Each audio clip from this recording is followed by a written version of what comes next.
আপনাদের প্রাক্তন সেনাকর্তারা বলছেন 4 দিনের মধ্যে কলকাতা দখল হয়ে যাবে এবং তারাই করবেন। শুধুমাত্র কলকাতা না, উত্তর পূর্ব ভারতের একাংশও দখল করে নেবে বাংলাদেশ। আমি সেটা শুনিনি। আপনাদের বাড়ি কোথায়? আমাদের বাড়ি ঢাকা, বাংলাদেশ। বাংলাদেশ থেকে এসেছেন। বাংলাদেশ থেকে এসে কলকাতা দখল করতে এসেছেন? করতে কেন আসবো? আপনাদের প্রাক্তন সেনাকর্তারা বলছেন 4 দিনের মধ্যে কলকাতা দখল হয়ে যাবে এবং তারাই করবেন। শুধুমাত্র কলকাতা না, উত্তর পূর্ব ভারতের একাংশও দখল করে নেবে বাংলাদেশ। আমি সেটা শুনিনি।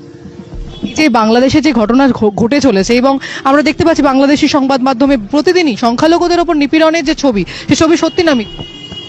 অবশ্যই যাহার ওটা কিছুটা হলে তো বটে হয়েছে। কতদিন ধরে কলকাতা আসছে এক সপ্তাহ হয়েছে। এক সপ্তাহ হয়েছে। বাংলাদেশের পরিস্থিতি নিয়ে কি? না, বাংলাদেশে এই মুহূর্তে যেটা হচ্ছে সেটা অবশ্যই অনভিপ্রেত, কারণ ভারত আমাদের মহান মুক্তিযুদ্ধের সময় থেকে অকৃত্রিম বন্ধু। তো এই যেহেতু আমাদের তিন দিকে ভারত, তো আমাদের এই এই প্রতিবেশী ছাড়া আসলে পারস্পরিক আমাদের যে বন্ধুত্ব সম্পর্ক, এটা যে কোনোভাবেই ঠিক রাখা উচিত। এবং যারা এই অস্থিতি সৃষ্টি করছে, আমি বলবো তারা আসলে ভিন্ন উদ্দেশ্যে করছে। এবং ইন্টারন্যাশনাল ল বলে একটি ল রয়েছে যেখানে প্রত্যেকটি দেশকে সেই ল মেনে চলতে হয়। সেখানে দাঁড়িয়ে বলা হচ্ছে যে কলকাতা দখল হয়ে যাবে। এই বিষয়টা আপনারা কিভাবে দেখছেন? যারা বুদ্ধি রয়েছে, যাদের কথা আপনি বললেন যে একাংশ করছে, বাকি একাংশ আপনারা কি করছেন? না, অবশ্যই এটা তো প্রতিবাদ জানাচ্ছেন? ডেফিনেটলি প্রতিবাদ জানানো হচ্ছে। সবচেয়ে বড় কথা হচ্ছে যে এখানে আপনার যারা এটা করছে তারা তো নীতি নির্ধারণী পর্যায়ের কেউ না। আমাদের বর্তমান যে সরকার রয়েছে তারাও কিন্তু এই ব্যাপারে তার বন্ধুত্ব কথা বলছে। এক শ্রেণীর প্রতিক্রিয়াশীল মানুষ যারা চাচ্ছে যে ঘোলা পানিতে মাছ শিকার করতে, বা 71-এর পরাজিত শক্তি যারা, হ্যাঁ, পাকিস্তানকেই তাহলে সরাসরি ডেফিনেটলি তাদের যারা তারাই আসলে চাচ্ছে না যে ভারত বাংলাদেশে এই বন্ধুত্ব অরোধ থাকুক, ওই প্রতিশোধ তারা নিতে চাচ্ছে আর কি।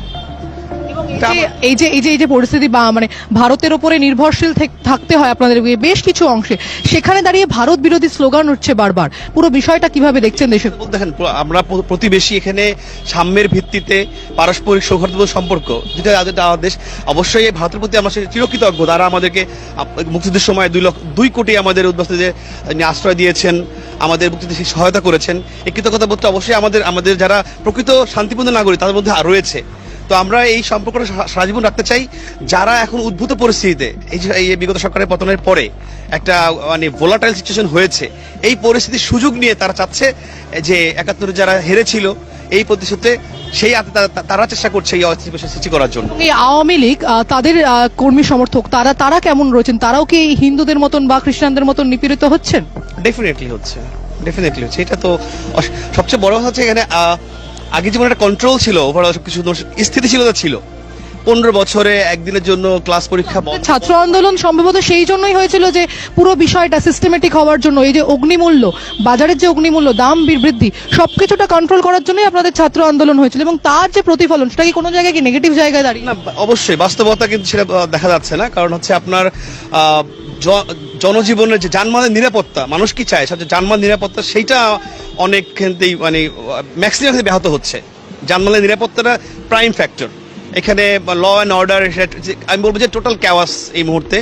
আগে যেমন আমার প্রাক্তন প্রধানমন্ত্রী শেখ হাসিনা তিনি যেভাবে ধরে রেখেছিলেন, সবকিছু সুন্দরভাবে কন্ট্রোল করতেন অথবা স্থির রাখতেন, এইটা এখন নাই। এখন যে যার মতো, এরকম হাজার টেস্ট খোলা তৈরি হয়েছে, যে যার মতো ইচ্ছাধীনভাবে কাজ করছে। এই কারণে এই ক্যাওয়াসটা, এবং সেটা এই সরকার তারা তো ওই অনভিজ্ঞ বা তারা পারছে না কন্ট্রোল করতে।